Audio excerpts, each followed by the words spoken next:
Son apenas as 12 da mañá, a feira acaba de abrir as súas portas, pero xa son moitos os que se achegan ata ela para ver as últimas novidades. As 8 librarías que participan no evento recíbennos con boas expectativas, agardan moita xente, sobre todo o sábado e o domingo, e contan con que as vendas vayan ben. A feira preséntase moi ben, hai moita xente, no pobo hai moita xente, notase onte que foi o primeiro día, xa veu bastante xente á presentación, á inauguración da feira, e pois pola noite, pois ás 11 da noite había un montón de xente por aquí. Como es un lugar que es bastante frecuentado por turistas y por gente ya no solo de Galicia, sino de fuera, pues a ver que se animen, que se acerquen a la feria y esperemos que se venda bastante. Sobre todo el fin de semana, que es cuando más gente se mueve por aquí, por San Senxo, y entonces, sí, expectativas muchas. Penso que as librerías que vimos con unha definición, unha identidade propia, entonces creo que iso é moi bonito, non? E moi interesante para descubrir novos títulos, novidades. Esperamos que vaya ben.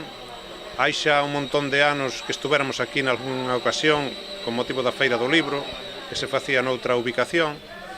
E, bueno, xa daquelas quedaron bastante satisfeitos. Estes días de verán, ademais, animan a lectura, unha opción para o lecer se cadra máis interesante se temos en conta que nesta feira todos os exemplares contan cun 10% de desconto. Entre o máis demandado atopamos novelas nas que se mesturan tintes de actualidade e temática social. A nivel de adultos, todo o que é saúde, ¿no? Tanto a nivel de plantas, de alimentación, de deporte, a nivel educativo traemos bastante tamén, ¿no? E novelas frescas, novelas, sobre todo que teñan temas transversais de interés. El de María Dueñas, Las hijas del capitán y de Joel Dicker quizás tamén, sí, un poquito todo eso de novelas actuales del momento. A literatura infantil, ademais, está a vivir unha época dourada. As publicacións para nenos e nenas cada vez teñen máis demanda. As ventas de infantil ao mellor se supoñen un 80% da venta total, non?